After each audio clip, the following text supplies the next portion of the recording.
Welcome sa Dries TV. Kung interesado ka sa ganitong news, huwag kalimutang isubscribe ang ating YouTube channel. Maraming salamat! Welcome back again sa ating YouTube channel mga kakimpaw, and sa update natin ito ang pag-uusapan natin ay tungkol sa mga importanteng kaganapan kina Kim and syempre kay Paula Avellino. Pero bago po ang lahat, maraming salamat sa inyong patuloy na pag-support at pagsubaybay sa mga daily update natin. Kaya naman bilang pasasalamat, narito po ang ilang napili kong komento patungkol ito sa naging previous update. Unang komento mula po ito kay Ginang Norma Dayag. Sabi niya, "Good evening, Durs TV. Very much happy ako if I read in your blog's inspiring message galing kay Paolo. Hopefully, all your caption are legit, Durs. Para pag matulog ako sa gabi ay na-imagine ko yung dalawa at nasasabit ko na lang ay God bless and protect them in all their ways, and included na din yung mga anak ko na nasa abroad. God bless us all." Maraming salamat po sa komento, Ginang Norma Dayag. Yes, tama po kayo dyan. Base po sa pinakinggan ko po kanina sa podcast po ni Sir Rico Hizon, grabe yung sinabing binitawan doon ni Paula Avellino for Chinita Princess na talaga namang gusto niya daw magbahay-bahayan with Kim Chu or as wife na lang mga kakimpaw. Sobrang dami pong kinilig ng mga Kimpaw fans nang marinig nila yung sinabing na yon ni Paula Avellino sa podcast po ni Sir Rico Hizon. Nakakabigla po yung mga sinasabi at binibitawan ni Paula Avellino, hindi po ba mga kakimpaw?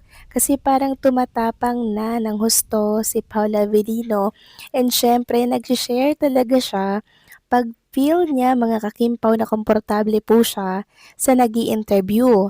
Pero kung press lang din po mga kakimpaw na medyo bastos, syempre asahan na natin na ang sagot din po ni Paula Avellino hindi po kagandahan. Kaya happy talaga tayo dito sa naging interview ni Sir Rico Hizon kay Kim and kay Paula Avellino.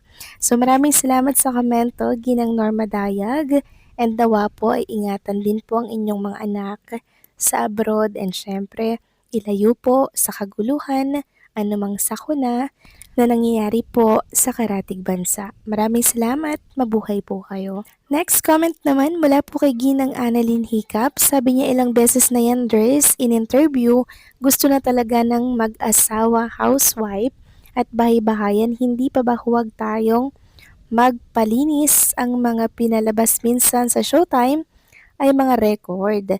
Kaya sigurado magkasama ang dalawa Kim Pao forever. Maraming salamat sa komento, Ginang Annalyn Hiccup. Yes, pag gusto po ni Paula Avellino at komportable po siya sa nag-i-interview sa kanya, syempre lalabas yung tunay na kulit niya, yung totoong sagutan niya, 'di ba? Pero kung ang nag-i-interview nga, sabi ko nga po sa inyo, hindi niya bet, syempre mga kimpaw, hindi siya magiging totoo or 100% sa mga sagutan niya. Tingnan niyo po dun sa podcast ni Sir Rico Hizo na talaga namang sobrang saya ng interview niya kay Kim and kay Paula Avellino na siyang in-enjoy nga po ng lahat. And hopefully napanood niyo po mga kakimpaw ang podcast ni Sir Rico Hizona. So maraming salamat sa inyong mga komento. God bless po and mabuhay kayo. So ito na nga pag-usapan na natin mga kakimpaw, mga topic na nakalap natin sa gabing ito, at unahin na nga nating pag-usapan ang kaganapan kay Kim and syempre kay Paula Avellino. So unahin natin yung ganap kay Chinita Princess kanina. So parang nasa isang beach resort po si Kim kasama si Isaiah, yung videographer, photographer niya. And syempre, yung kanyang glam team. And parang meron silang photoshoot na ginagawa sa isang beach resort mga kakimpaw. Ayan, ipapakita ko na lamang po sa inyo na talaga namang enjoy na enjoy din si Kim Chu kasama po ng kanyang team habang nagtatrabaho po siya. Samantalang si Paula Avellino naman kanina mga kakimpaw, nag-Instagram story po siya ng video na kung saan nagja-jogging po siya mga kakimpaw. Sa ibang bansa naman po ito. Tapos parang sa France mga kakimpaw, base yan sa caption ni Paula Avellino na home for the next month. Tapos yung plug po mga kakimpaw ng France. Dahil nga po dito sa Instagram story ni Paula Avellino na video na kung saan nasa ibang bansa siya, nasa ibang lugar siya, kumuha po ito ng atensyon and syempre, nabuo yung katanungan na latest ba yung video ni Paula Avellino? Nasa France ba talaga siya? Magkalayo ba muna sila ni Chinita Princess sa ngayon dahil nasa ibang bansa si Paulo? Si Kim Chiu naman ay andirito lang po sa Pilipinas mga kakimpaw at ginagawa po yung kanyang endorsement shoot. At ayon nga po dito sa nabasa nating impormasyon, latest po yan, super busy po ang dalawa now. May kanya-kanyang project for 1 month. By April World Tour naman nila, lagi namang nag-uusap yan kahit LDR. Sabi pa niya, kaya sinamantala na last Sunday, kaya walang paramdam the whole day. Yung dalawa last Sunday, cherish the moment kasi nga LDR after. So ayun mga kakimpaw, ang kumpirmasyon na si Paula Avellino nga po ay wala po dito sa ating bansa, kundi nasa ibang bansa po siya. Nasa France mga kakimpaw. Pero wag kayong mag-alala dahil kahit na malayo naman si Paula Avellino, alam naman natin na may connection sila together and lagi pong nag-uusap, diba mga kakimpaw? Kaya wag po kayong malulungkot dahil ilang linggo lang naman yan, may world tour na naman sila, mga kakimpaw, makikita na naman natin sila na magkasama.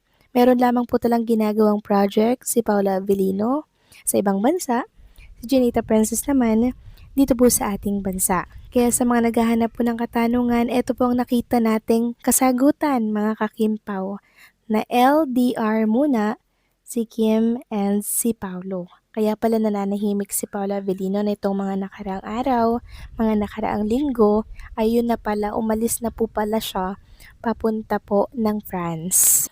Merong mga nagsasabi na gagawa daw po si Paula Avellino ng project sa ibang bansa. So baka ito na po yan mga kakimpaw. Hindi pa lang natin alam kung para saan ba talaga itong project na ginagawa ni Paula Avellino at 2 months siya dito sa France. Sobrang tagal nun mga kakimpaw ha. 2 months. Tapos kasabay ng 2 months na yon yung world tour nila from April to May. So medyo nakakasad mga kakimpaw pero wag kayong mag-alala para ito sa ekonomiya, sa future syempre ni Kim and Paula Avellino mga kakimpaw. Kaya sa ngayon, todo po talaga yung kayod nila. Kasi isipin nyo ha, hindi po habang buhay mga kakimpaw ay mag-aartista si Kim and Paulo. Syempre, darating po yung punto na magre-resign sila sa showbiz. So, kailangan bago mag-resign sa showbiz, meron na pong ipon, merong business, merong stable po na kita. Kaya kung yung mapapansin, si Kim and Paula Avellino, sige po ang kayod habang sila po ay sikat dito sa showbiz industry. Kaya wag malulungkot dahil mag-update naman tayo tungkol sa kanilang dalawa, okay? So, paano hanggang dito na lamang po mga kakimpaw ang update natin. Maraming salamat po sa patuloy na pagsuporta.